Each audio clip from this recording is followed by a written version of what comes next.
हमारे चैनल पर बैठकर उनकी ओर से कहा गया है कि न जाने किस बात का जश्न मनाया जा रहा है पाकिस्तान में, न जाने क्यों तारीफ करते हुए तालिबान के नजर आ रहे हैं हमारे हुक्मरान। वो बहुत दर्द में है। आप लोगों को अंदाजा है कि आप किसका समर्थन कर रहे हैं मौजूदा वक्त में?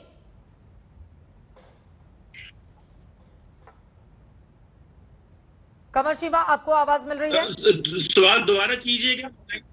आपको पता है कि दहशतगर्दी को बढ़ावा देना, उसका समर्थन करना या अपने ही देश में उसको पालना पोसना खुद आपके लिए भी कितना खतरनाक हो सकता है? या अपने चरित्र से बाज नहीं आएंगे आप लोग?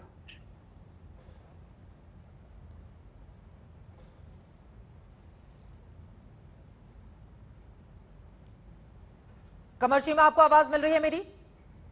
चलिए ठीक है। सुशांत सरिंग जी, अब यहां से हिंदुस्तान की आगे की स्ट्रैटेजी क्या होनी चाहिए? क्योंकि अब भारत को भी अपने हितों, अपनी सामरिक सुरक्षा, अपने बॉर्डर्स, क्योंकि अब आतंकवादी गुटों की ओर से तालिबान से मदद मांगी जा रही है, कहते हुए कि कश्मीर पर आप हमारी मदद कीजिए। ऐसे में कई मोर्चों पर हिंदुस्तान के लिए चुनौतियां यहां से खड़ी हो जाती हैं। नहीं, मेरे ख्याल हिंदुस्तान के लिए जो चुनौती थी वो तो काफी अरसे से है, और हमारी दुश्मनी जो असली है वो तो पाकिस्तान के साथ है, और हमारे साथ दुश्मनी पाकिस्तान ही है, और उसको हमारे को संभालना पड़ेगा, और उसके लिए जो चीजें करनी पड़ेंगी वो करनी पड़ेगी। तो एक तो आपको आंतरिक तौर पर, जैसे अभी जनरल साहब ने कहा कि आपको जो सुरक्षा का अपना चक्रव्यूह है उसको और मजबूत करना पड़ेगा, उसको और तगड़ा करना पड़ेगा, लेकिन उसके साथ साथ आपकी जो रिटेलिएशन कैपेसिटी है उसको भी बढ़ाना पड़ेगा, ताकि पाकिस्तान के अंदर आप ये सिर्फ डिफेंसिव लड़ाई ना लड़िए, आप ऑफेंसिव पे भी आपको जाना पड़ेगा।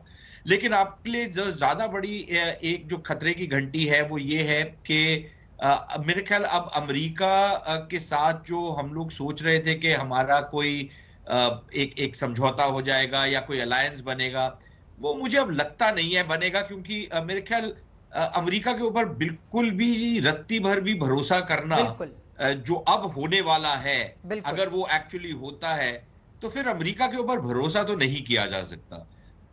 तो फिर आपको ये सोचना पड़ेगा कि फिर आप जो अंतर्राष्ट्रीय समीकरण बनेंगे उसमें आप किस तरीके से आगे बढ़ने की चाहेंगे, क्योंकि फिर ये क्वाड वॉर तो बेमानी बात हो जाएगी। उसके बाद अगर अमेरिका तालिबान का समर्थन करेगा और अलकायदा को अपना अलाई बनाएगा तो फिर तो इनके साथ क्या आप आगे बात करेंगे अमेरिकियों के साथ या किसी भी और देश के साथ जो ये काम करता है? ये अपने आप तो मेरे ख्याल ये हमारे लिए शायद एक चुनौती बने आगे चल। बिल्कुल। मेजर जनरल संजय, अब मैं आपका रुख करते हुए साहब यहां से बड़ा सवाल देखिए, अभी तो तमाम लोगों को रेस्क्यू, लेकिन इसी में खबर आई है ब्रिटेन इवैक्यूएशन बंद कर देगा, स्पेन ऑस्ट्रेलिया ने बंद कर दिया है, कई दूसरे देश भी इस तरह की स्ट्रैटेजी आगे के लिए बना रहे हैं। हालांकि अमेरिका वहां पर डटा हुआ है और साथ ही हिंदुस्तान, चूंकि हमारी भी नागरिक वहां पर फंसे हुए हैं। लेकिन इन सबसे इतर एक और महत्वपूर्ण सवाल वो ये हो जाता है कि जिस तरह की सोच अमेरिका या उस जैसे देश रखते हैं, तालिबानी शासन को क्या वो मान्यता देंगे? और अगर वो मान्यता देते हैं या फिर नहीं देते हैं, उसके बाद की परिस्थितियां भी बहुत कुछ बताएंगी कि अब तालिबान को लेकर या वहां के शासन को लेकर किस तरह से आगे बढ़ना है। तो यहां पर भी हिंदुस्तान के लिहाज से मैं चाहूंगी कि अगर आप कुछ सजेशन देना चाहें, कुछ बताना चाहें कि भारत की स्ट्रैटेजी क्या होनी चाहिए ऐसी स्थितियों में। देखिए, दो मुद्दे हैं।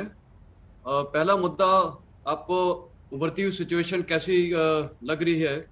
मेरा तो असेसमेंट ये है कि ये जो अभी कल भी अटैक हुआ है ये यूएस के ऊपर, हक्कानी और आईएस के, और मैं तो बोलूंगा तालिबान, मेरे जो वहाँ कॉन्टैक्ट्स हैं सब बोलते हैं तालिबान इस अटैक में शामिल थी। ये है इनडायरेक्ट और डायरेक्ट यूएस के ऊपर प्रेशर की आपको हमको सीरियस लेना चाहिए, आपको हमें एड वगैरह बंद नहीं करनी चाहिए। पर जहां तक मेरे को लगता है जो अभी हालात हो रहे हैं, देखिए सबसे बड़ी चीज ये समझनी है कि वो जो पश्तून्स है दोनों तरफ ड्यूरेंट लाइन के, ये पाकिस्तान ने ही मैनिपुलेट किए हैं, इनको बर्बाद किया हुआ है, इनको आपसी लड़ाई करा के रखा हुआ है। पर एक अच्छी बात यह है, मैं तो आपको बता रहा हूँ, जब मैं वहां पर था तकरीबन 3 साल, मैंने एक चीज देखी और मैं बहुत पश्तून से मिला हूँ। सबका ये कहना कि अब उन्हें पता चल गया है कि ये पाकिस्तान इनको एक्सप्लॉइट कर रहा है, इनको बर्बाद कर रहा है। और आज की तारीख में 60 to 70% पश्तून्स वो इनको हिट करना चाहते हैं, और वो वक्त आएगा, हो सकता तालिबान और ये सारे मिलके ही इनको अटैक करेंगे। तो इसीलिए वो मैं चेतावनी इनको दे रहा था, जो ये बोल रहे हैं कि हम बार बार इंडिया और ये अपना ब्लेम नहीं लेने को है। इन्होंने बहुत मैनिपुलेशन कर ली है पूरी वर्ल्ड में, अभी वर्ल्ड इनकी मैनिपुलेशन नहीं देखेगी, और जहां तक अभी हालात उभरने वाले हैं हालात और ही खराब होंगे।